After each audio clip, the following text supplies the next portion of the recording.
ना हात उरले होते, ना कान उरले होते, ना डोळे उरले होते, ना पाय उरले होते.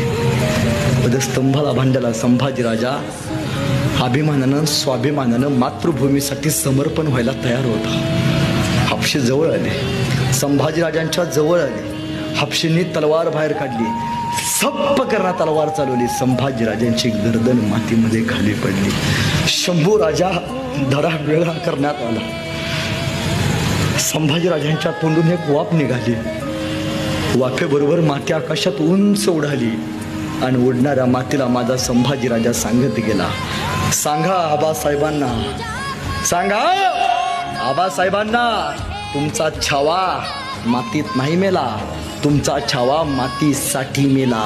अरे मातीत मरणारे काही असतात, मातीसाठी मरणारे फक्त संभाजी राजे असतात, हे सांगत गेले.